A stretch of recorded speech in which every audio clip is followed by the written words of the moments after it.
Welcome to my YouTube channel the people teacher में आप सभी का स्वागत है दोस्तों। तो आज हम स्टार्ट करने वाले हैं मैथ्स। जो मैथ्स के प्रीवियस ईयर जो बीपीएससी टीआरई 3.0 में क्वेश्चन पूछे गए थे वो सारे के सारे सवाल हम करने वाले हैं सॉल्यूशन के साथ। तो आइए स्टार्ट करते हैं। पहला सवाल क्या कहता है हमारा?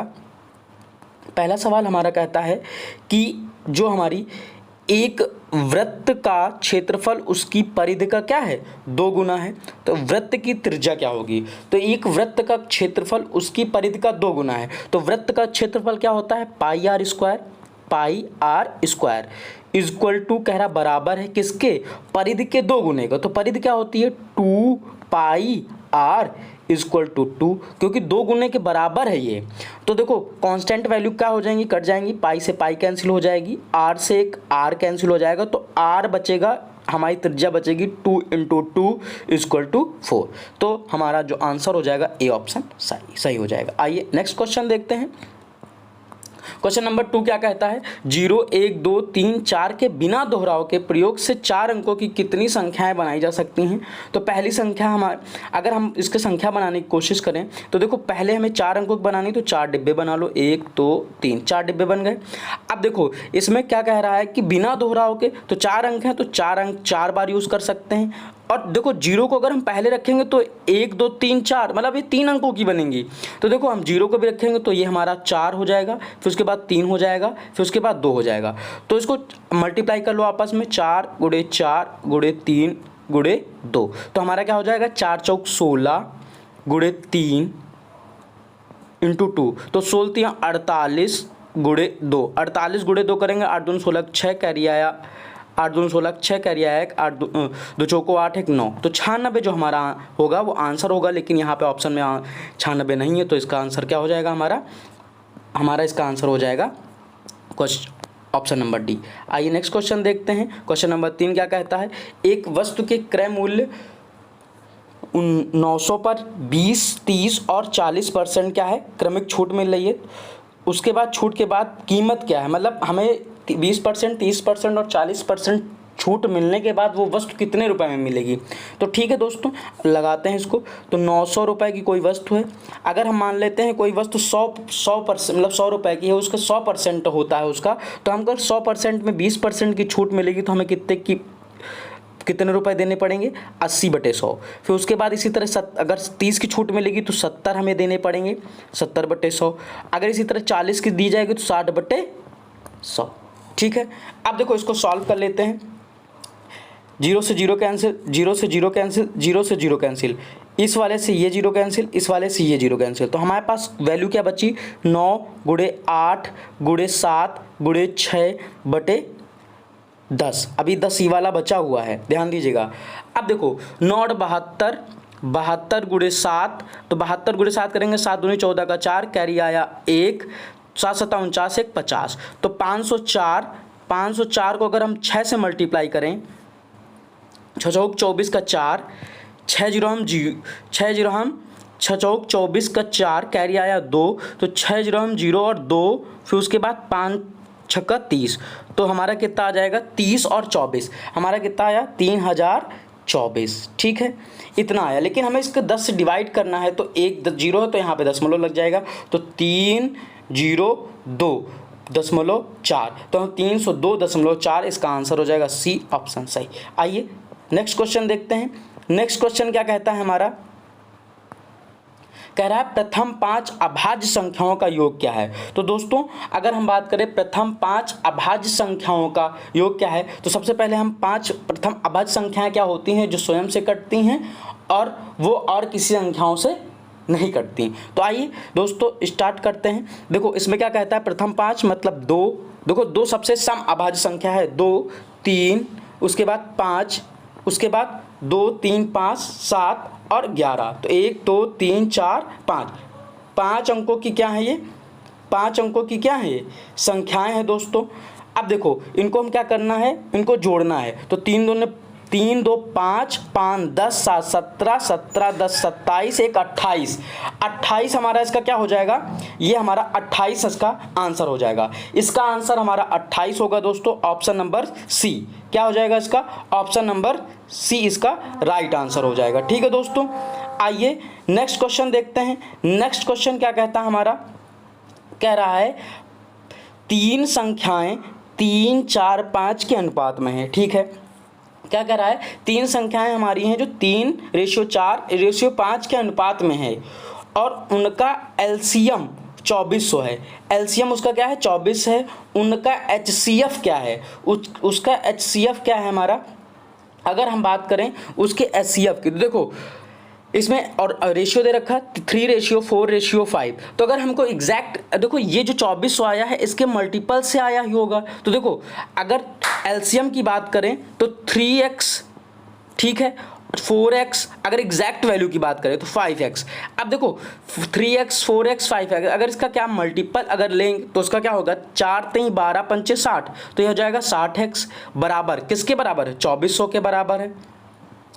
एचसीएफ हाईएस्ट कॉमन फैक्टर इसका क्या होगा, अगर हम x की वैल्यू निकालें तो x की वैल्यू क्या है 24, देखो 2400/6। अगर हम इसको इस तरह करें तो 60, अगर हम 60 करें, यहाँ पे x की है 60 करें, 0 से 0 कैंसिल हो जाएगा, 6 कम 6, 6 चौक 24, तो x बराबर क्या आया हमारा 40 आया। x बराबर क्या आया हमारा 40 आया।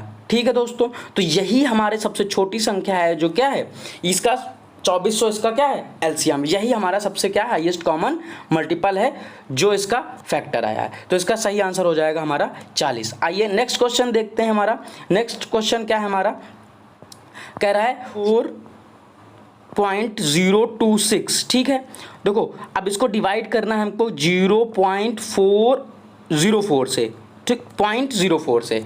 अब देखो हमेशा हम लोग क्या करते हैं, देखो नीचे जो दशमलव के बाद 2 अंक हैं तो हम क्या करेंगे, ऊपर 100 से मल्टीप्लाई कर देंगे।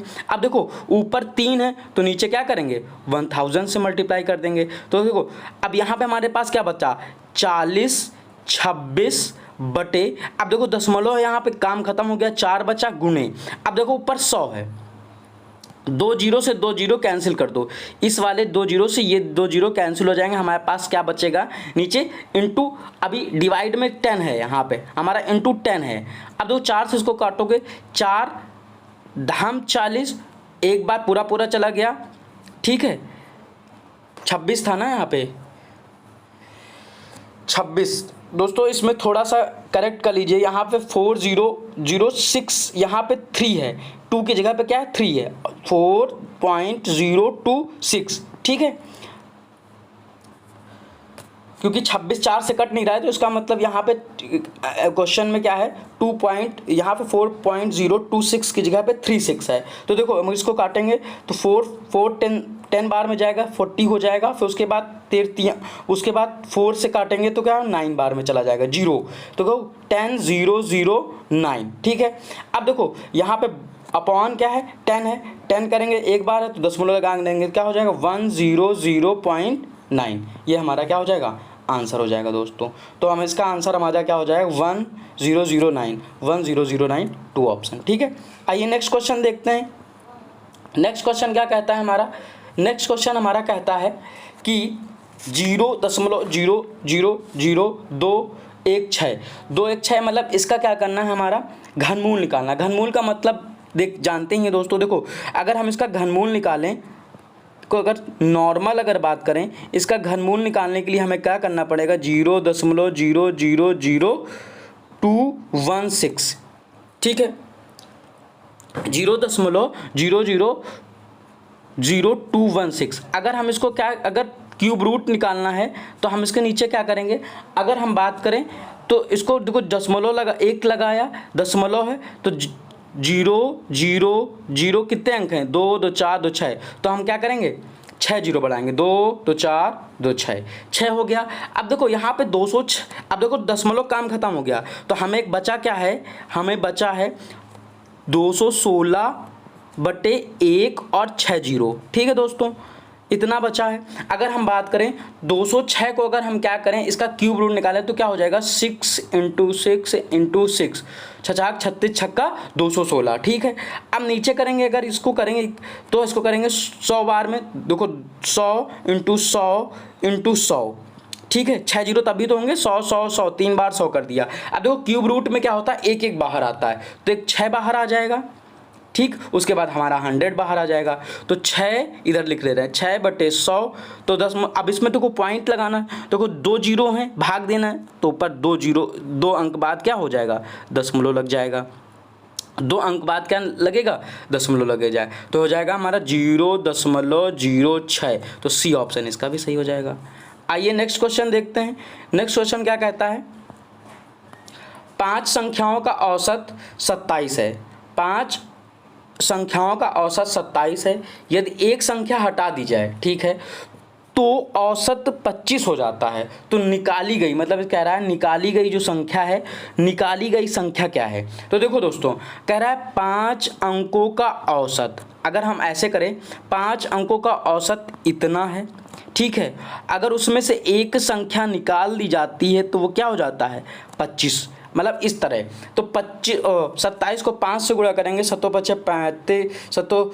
35, ठीक है, तो हो जाएगा 135, ठीक है, 135, 25 चौको 100। तो देखो 100 से ये कितना ज़्यादा है, 35 ज़्यादा है। तो यही हमारा आंसर हो जाएगा। इसको दूसरी तरीके से भी कर सकते हो। औसत का मतलब क्या होता है, तो आंकड़ों का योग बटे आंकड़ों की संख्या, ऐसे करके कर सकते हैं, लेकिन हमें टाइम नहीं लेना, तो हम इस तरह कर सकते हैं। आइए नेक्स्ट क्वेश्चन देखते हैं। नेक्स्ट क्वेश्चन क्या कहता है, 34, 47, 29, 41, 33 और 69 का माध्यक क्या है। मतलब हमें बीच की संख्या निकालनी है। तो देखो, इसको सबसे पहले हम क्या करते हैं, आरोही क्रम में लिख लेते हैं। इसको करने के लिए क्या करेंगे, आरोही क्रम में लिखेंगे। तो देखो, आरोही क्रम में इसको लिखने के लिए क्या करेंगे, मतलब छोटे से बड़ा 29, फिर उसके बाद कौन सी संख्या है, उसके बाद है हमारा 33, फिर उसके बाद कौन सी है 34, उसके बाद कौन सा है 41, फिर उसके बाद कौन सा है 47, ठीक है, उसके बाद 59। देखो, अब हमें बराबर बराबर बांट देना है। तो कितने हैं, 1 2 3 4 5 6 है। तो 3 और 2 2 करके बांटो, इधर 2 हो गया, इधर 2 हो गया, ठीक। बीच में कितनी संख्या है, 3 3 बटेंगी नहीं, तो इसमें बीच में क्या बता, 34 + 41। 34 + 41 अगर हम बात करें तो जोड़ेंगे तो कितना बचेगा, 4 1 5 4 3 7, तो 75 बचा, 75। लेकिन 2 संख्याएं हैं तो वो 2 से डिवाइड हो जाएगा, तो हो जाएगा 35 दूना 70, तो हो जाएगा ये 37.5, ठीक है। अगर इसका काटेंगे 2 2 तियां 6, ठीक। यहाँ पे कितना बचेगा, यहाँ पे बचेगा 2 तियां 6, यहाँ पे 1 बचा, फिर 5 7 2 7 14, 7 हो गया, 0.5, तो 37.5। ये हो जाएगा हमारा ऑप्शन नंबर ए, ठीक। आइए नेक्स्ट क्वेश्चन देखते हैं। क्वेश्चन नंबर 10 क्या कहता है, 2 सहअभाज्य संख्याओं का गुणनफल 117 है, उनका एलसीएम होना चाहिए। परिभाषा से सवाल है, इसको सॉल्व करने की जरूरत नहीं। देखो, 2 सहअभाज्य संख्याएं क्या होती हैं, जिनका अंतर क्या होना चाहिए, 1 होना चाहिए। क्या होना चाहिए, 1 होना चाहिए। 2 और 3, जैसे 2 और 3 है, जिसका अंतर 2 है, उसका मल्टीपल ही क्या होता है, हमारा एलसीएम होता है। देखो, 3 × 2, तो 3 दूनी 6, इसका अंतर कितना है, 1, ठीक है। तो इसी तरह जो हमारी 2 ऐसी सहअभाज्य संख्याएं जो क्या हो, उनके बीच का अंतर क्या हो, 1 हो, वो हमेशा क्या होगा, इसका सही आंसर हो जाएगा हमारा 117। क्या हो जाएगा, 117। जैसे मान लो हमने कहा इसका आंसर हमारा क्या होगा दोस्तों, इसका हमारा आंसर हो जाएगा 117। आइए नेक्स्ट क्वेश्चन देखते हैं। नेक्स्ट क्वेश्चन क्या कहता है, कह रहा है 1/3 + 1/2 और प्लस 1/x = 4 है, तो x का मान क्या होगा, ठीक है।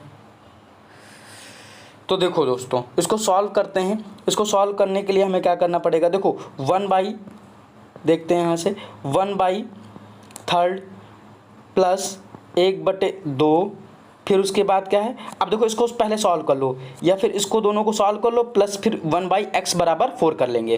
तो इसको सॉल्व करने के लिए इसका एलसीएम कितना आएगा, 6 आएगा। तो इधर 2 से मल्टीप्लाई करो और इसको भी 2 से करो, इधर 3 से करोगे तो हो जाएगा हमारा, क्या हो जाएगा यहाँ पे, हमारा यहाँ पे हो जाएगा, इसको हटा दें, जगह नहीं है, तो देखो इसको मल्टीप्लाई करने के बाद हमारा आ जाएगा 5/6। अब देखो 5/6 अगर आ गया है तो प्लस करेंगे 1/x = 4। ठीक है, अब देखो यहाँ पे क्या है हमारा 1/x और यहाँ 5/6। अगर हम क्या करेंगे, इसको हम 1/x को इधर ही रखेंगे क्योंकि x की वैल्यू हमें चाहिए, और 4 है इधर 5/6 प्लस में है, इधर प्लस में है, इधर जाएगा हमारा, ये इधर जाएगा तो क्या हो जाएगा -5/6 हो जाएगा। ठीक है, अगर देखो अब इसको क्या करेंगे, अब इसको अगर हम माइनस करें 6 चौक 24, 24 में से 5 जाएगा, कितना बचेगा 1/x। जिसको इसको करेंगे कि 6 चौक 24 इस मल्टीप्लाई किया -5 कर दिया तो हो जाएगा 1/x बराबर हो जाएगा हमारा, यहाँ पे नीचे 6 रहेगा ही, 24 तो हो जाएगा 19/6। क्या हो जाएगा 19/6। तो हम x की वैल्यू निकालनी है, हमें x की वैल्यू एग्जैक्ट चाहिए तो इसको पलट दो तो हो जाएगा हमारा 6/19। तो ऑप्शन में 6/19 है, बिल्कुल है, बी ऑप्शन सही हो जाएगा। आइए नेक्स्ट क्वेश्चन देखते हैं। क्वेश्चन नंबर 12 क्या कहता है। क्वेश्चन नंबर 12 क्या है, एक छात्र के अंक गलती से 63 के बजाय 83 दर्ज हो जाते हैं। मतलब कि हमें लिखना कितना था, हमें लिखना था 83, लेकिन लिखना था 63, लिख गया 83। तो देखो दोस्तों, अगर हमने मान लिया इन कारण से कक्षा के औसत अंक आधे से बढ़ गए, मतलब जो औसत अंक थे वो कितने बढ़ गए, आधे से बढ़ गए, तो हमें छात्रों की संख्या बतानी है। तो मान लो हमने माना कि छात्रों की संख्या x है, कितनी है, x है, छात्रों की संख्या x है, वो कितनी बढ़ जाती है, वो आधी बढ़ जाती है। हमें लिखना, मतलब हमें लिखना था 63, लिख गया 83, तो 63 - 83 अगर हम इधर करेंगे तो 83 से 63 करेंगे तो कितना बचेगा हमारा, हमारा कितना हो जाएगा, 63 से 83 कितना हुआ, 20 हुआ, 20 हो गया। और हमें यहाँ x की वैल्यू आधा बढ़ गया था, बराबर 63 में इधर 20 हो जाएगा तो x की वैल्यू उधर जाएगा तो x की वैल्यू कितनी हो जाएगी, 40 हो जाएगी। तो कितने छात्र थे, 40 छात्र थे। समझ में आया? अगर ना समझ में आएगा तो कमेंट बॉक्स में ज़रूर आप बताइएगा दोस्तों। आइए नेक्स्ट क्वेश्चन देखते हैं। नेक्स्ट क्वेश्चन क्या कहता है, 5 की पावर x + 3 और 25 की पावर 3x - 4, तो x की वैल्यू निकालनी है दोस्तों। तो स्टार्ट करते हैं। कह रहा है कि 5 की पावर है हमारे पास x + 3, ठीक है। अब देखो बराबर, और इधर 25, देखो हम डायरेक्ट यहीं पे कर रहे हैं। 25 को हम क्या लिख सकते हैं, देखो एक है कि अगर किसी का बेस बराबर होता है उसकी घातों की क्या हो जाती है, तुलना। अगर बेस बराबर है तो उसकी घातों की तुलना हो जाती है, ठीक है, उसकी घातों की क्या हो जाती है, तुलना हो जाती है। तो देखो अगर हम करें 5 की पावर x + 3, ठीक है, बराबर 25 करेंगे तो 5 की पावर 2, 25 हो गया।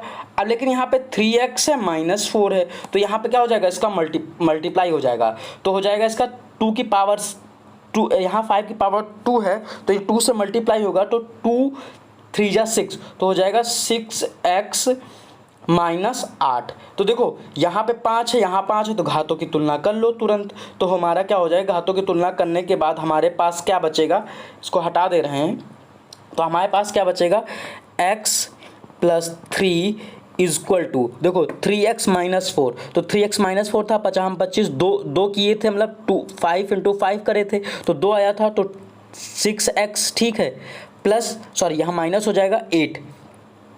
इतनी बात समझ में आई।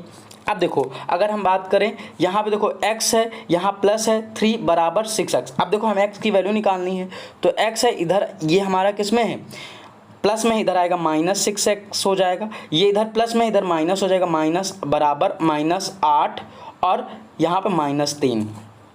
तो हमारा क्या हो जाएगा, यहाँ पे x है, यहाँ पे 6x है, तो अगर देखो यहाँ प्लस माइनस माइनस हो जाएगा, बड़ी संख्या के सामने का चिन्ह लगाएंगे तो हमारा हो जाएगा 5x, ठीक है।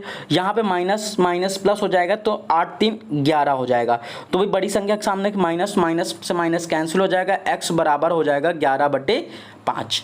तो देखो ऑप्शन में अगर 11/5 है ऑप्शन, हाँ है, तो हो जाएगा हमारा ये वाला ऑप्शन सही हो जाएगा। आइए नेक्स्ट क्वेश्चन देखते हैं। देखो ये थोड़ा सा ठीक ठाक क्वेश्चन था, ध्यान से देखिएगा दोस्तों, इसमें 2 तरीके से क्वेश्चन है। अगर हम बात करें, देखो स्टार्ट करते हैं। देखो 1210 है, कह रहा है 1210 को ए बी के बीच विभाजित किया गया, ए बी सी के बीच में विभाजित किया गया, तो A B ratio 5:4, B ratio C, तो ए बी के बीच में विभाजित किया गया। उसके बाद का ए रेशियो बी दे रखा है हमारा। देखो ए रेशियो, स्टार्ट करते हैं सॉल्व करना। देखो ए रेशियो बी हमारा दे रखा है 5:4, ठीक है, और 20 रेशियो सी दे रखा है 9:10। कोई दिक्कत दोस्तों, किसी प्रकार की कोई दिक्कत? अब देखो ये हमें दे रखा है, देखो जगह नहीं होने के कारण मैं इसको हटा दे रहा हूँ। देखो अब हमें क्या करना है, हमें ए बी सी का रेशियो पहले निकालना है। हमें तो केवल ए बी और बी सी का दे रखा है, लेकिन ए बी सी का तो रेशियो दे नहीं रखा है, क्योंकि हमको सी को मिलना है ना, सी को बताना है। तो देखो A ratio B ratio C, देखो ए रेशियो बी कितना, ए रेशियो बी कितना देखा 5:4। अब बी रेशियो सी कितना दे रखा है 9:10, ठीक है। इतनी बात समझ में आई। देखो अब इसको हम क्या करना, ए रेशियो बी रेशियो निकालने के लिए क्या है, जो बगल वाले पे 4 लिखते हैं, इधर वाले पे क्या लिखते हैं 9 लिखते हैं। तो 5 को 9 से मल्टीप्लाई करेंगे तो कितना आ जाएगा 45 आ जाएगा, 5 9 45। फिर उसके बाद रेशियो करेंगे, फिर क्या 4 9 36, 10 चौक 40। देखो हमारा कितना निकल के आया 45:36:40, ये हमारा निकल के आया। अब देखो हमारा अगर हम बात करें टोटल वैल्यू कितनी दे रखी है, टोटल इन दोनों की इसकी पूरे की टोटल वैल्यू हमारी दे रखी है 1210। देखो अगर हम इसको ऐड करेंगे तो हो जाएगा 6 5 11 और उसके बाद 4 3 7 4 7 4, देखो 7 और 4 7 4 कितना होता है 7 3 10 11, ठीक है। इसको जोड़ते हैं, हमारा कितना आया था, हमारा कितना था, हमारा था 45 एक सेकेंड 45 था, फिर उसके बाद हमारा 36 था, उसके बाद 40 था। अगर हम इसको ऐड करें तो 6 5 11 का 1 कैरी आया 1, तो हो जाएगा 4 3 4 4 8 1 9 3 12 का 2, मतलब 12, ठीक है। तो हमारा कितना आया 121। इसको जोड़ने पर हमारे पास कितना आएगा 121। देखो 121 की वैल्यू कितनी है 1200, यहाँ पे लिख ले रहे हैं 1210 की वैल्यू कितनी दे रखी है हमारा 121 की वैल्यू कितनी है 1210। हमें निकालना किसका है सी की वैल्यू, सी की वैल्यू कितनी है 40 है। तो इसको हम करेंगे किससे, एक बार में इसको काट देते हैं, 121 एकम 121 बचेगा कितना 10, तो हो जाएगा 40 × 10 बराबर 4 एकम 4 400। तो हमारा 400 ये हमारा ऑप्शन दे रखा है 400, ठीक है। आइए नेक्स्ट क्वेश्चन देखते हैं। नेक्स्ट क्वेश्चन क्या कहता है, ये भी सवाल अच्छा है दोस्तों। देखो अगर हम बात करें, इसको बेसिक से भी लगा सकते हैं और एक लाइन का भी सवाल है। 5% वार्षिक साधारण ब्याज पर निवेश की गई किसी धनराशि नहीं लिखा है, धनराशि, ये तो धनराज वो स्वर्ग मूवी वाले धनराज, तेरा उल्टा समय आ गया है। देखो अब बात करेंगे धनराशि का मूल्य 40% तक बढ़ाने में कितना समय लगेगा। तो हमें समय पूछा है। देखो कोई चीज़ वैल्यू हमारी कितनी है, मान लो एग्जैक्ट हमारी 100 है, 100 से 40 कर दिया 140, कितने का अंतर 40, ठीक। और वो कितने का दे रखा है 40 जो है हमारा 5 वर्ष का दे रखा है, 5% वार्षिक दर से दे रखा है। ये भी परसेंटेज, ये भी परसेंटेज करा 5 कम 5 5 8 40, तो हमारा 8 वर्ष आ गया। लेकिन इसको बेसिक से करना है, तो बेसिक से करने के लिए देखो हम अगर कहें इसकी जो SI बराबर साधारण ब्याज बराबर PRT अपॉन 100, तो इससे हम करेंगे, अगर इससे सॉल्व करें तो हम कहें इसका 100 है, ठीक है, ये हमारा 100 है, फिर ये रेट हमारा 5 है, हमें T निकालना है अपॉन 100, तो हम T को एक किनारे रखेंगे, तो T हमारा जो 40 तक बढ़ जाता है। मतलब हमारा ये जो हमारा दे रखा है 40 = 100, ठीक, × 5 × T, अगर हम बात करें 100, ठीक है। और 100 से 100 कटेगा तो हमारे पास बचेगा क्या, कट गया है। तो देखो हमारे पास बचेगा 100 इंटू 5 इंटू टी अपॉन 100, ये कटा 40 इधर था ही, ठीक है। 100 कटा तो 40 इक्वल टू 5t, और हमें t की वैल्यू चाहिए, टाइम की वैल्यू चाहिए, t बराबर 40/5, 8 आ गया। तो 8 साल में कितना परसेंट बढ़ेगा, 40% बढ़ेगा। आइए नेक्स्ट क्वेश्चन देखते हैं। देखो दो घनों के आयतन, क्वेश्चन नंबर 16 क्या कहता है, दो घनों का आयतन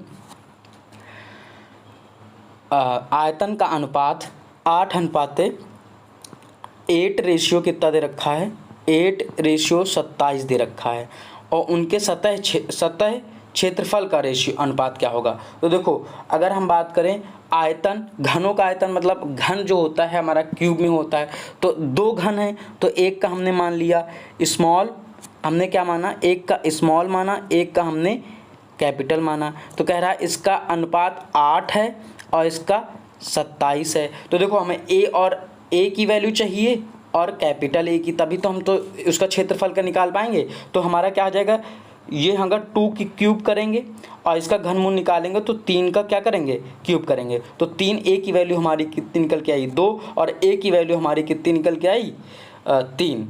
तो देखो अब ये हमारा क्यूब था लेकिन हमें स्क्वायर चाहिए, तो a² अपॉन a², तो इसको स्क्वायर कर देंगे 4/9, तो हमारा 4:9, हमारा ये आंसर हो जाएगा 4:9, ऑप्शन नंबर सी, ठीक है। क्षेत्रफल का रेशियो हमारा क्या हो जाएगा, 4:9, ठीक। आइए नेक्स्ट क्वेश्चन देखते हैं। क्वेश्चन नंबर 17 क्या कहता है, क्वेश्चन नंबर 17 क्या है, देखो बेसिक मैथ्स पूछी जा रही है दोस्तों। देखो जीएस से सिलेक्शन तो होना ही है क्योंकि जीएस सबसे ज़्यादा है, लेकिन मैथ्स अगर आपको आती है तो प्लस पॉइंट है। तो कोशिश कर रहे हैं हम लोग भी और आप लोग भी कोशिश करिए, ठीक है। तो 17 नंबर क्वेश्चन क्या कहता है, 17 नंबर क्वेश्चन क्या कहता है, x बराबर 3 दे रखा है, y बराबर -2 दे रखा है, तो हमें निकालना है p की वैल्यू निकालनी है। तो 4px - 3y = 12, तो p का मान क्या होगा, ठीक है दोस्तों।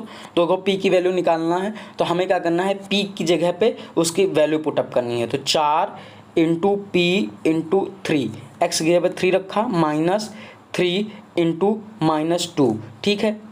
अब देखो = 12, तो हमारा क्या हो जाए, 4 × 12p - 3 दूनी 6, माइनस माइनस प्लस हो जाता है, तो +6 बराबर 12। अब देखो यहाँ पे 12p + 6p, अगर 6 उधर लेके जाएंगे तो हो जाएगा 12p = उधर 6 इधर लेके जाएंगे, उधर 12 में से 6 जाएगा तो 6 बचेगा यहाँ पे, तो p बराबर 6/12, तो हो जाएगा 6 × 6 = 6 दूनी 12, तो 1/2, तो 1/2 इसका आंसर हो जाएगा। आइए नेक्स्ट क्वेश्चन देखते हैं।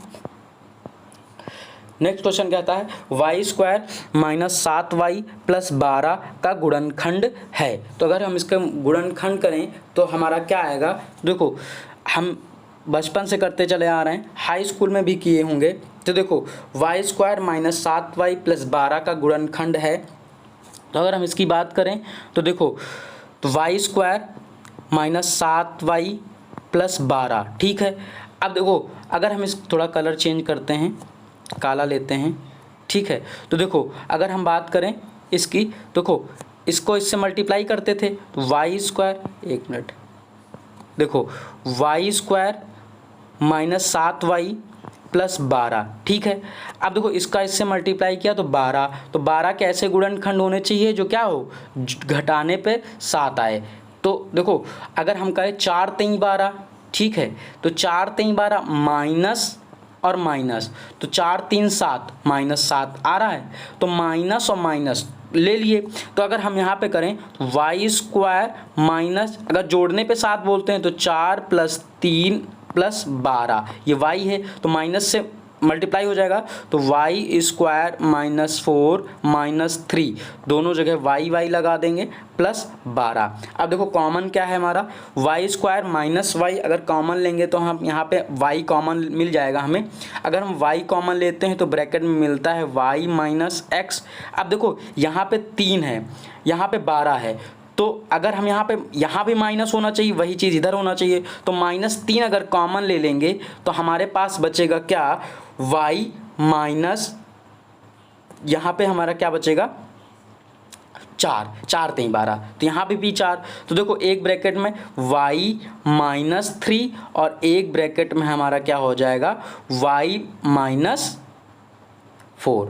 ठीक, तो ये हमारा क्या है, ये वाला हमारा हो जाएगा option number D, y -3 y -4 answer हो जाएगा। हालांकि बीपीएससी वाले उसमें इनमें से कोई नहीं, उपयुक्त में से सभी, इसमें से जो ऑप्शन नंबर ई था वो सही था। देखो अभी तक हमने सारे सवाल किए हैं। बीपीएससी सिर्फ और सिर्फ बेवकूफ़ बनाता है हम लोग को, ऑप्शन 2 डाल के 5 ऑप्शन देता है, उसमें कहता है कि इनमें से सभी और इनमें से कोई नहीं। तो ऑप्शन अभी तक हमने किए हैं, तो केवल और केवल किसी में ऑप्शन था, केवल एक सवाल हमें मिला था जिसमें आंसर नहीं मिला, बाकी सब में मिला, तो भ्रमित करता है। आइए आज का लास्ट सवाल क्या है, आइए नेक्स्ट सवाल देखते हैं।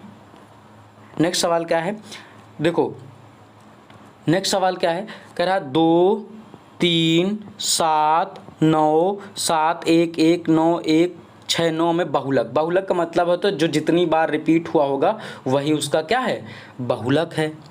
देखो 2 कितनी बार आया है, 1 बार आया है। 3 कितनी बार आया है, 3 कितनी बार आया है, 1 बार आया है। 7 कितनी बार आया है, 2 बार आया है। 1 कितनी बार आया है, 1 आया है हमारा 3 बार। 1 कितनी बार आया है, 3 बार। और 9 कितनी बार आया है, 3 बार।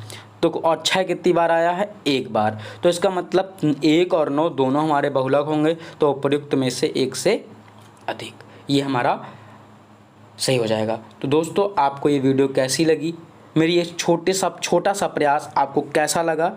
अगर आप चाहें और अगर आपको ये वीडियो अच्छी लगी तो मैं इसी तरह जो बीपीएससी टीआरई 2.0 हुई थी, 1.0 हुई थी, इनके सभी के वीडियो हम अपलोड कर देंगे बना के। दोस्तों अगर आपको वीडियो बेनिफिशियल लगी हो और अच्छी लगी हो और तो दूर तक शेयर करें, लाइक करें और मेरे चैनल को सब्सक्राइब करें। धन्यवाद।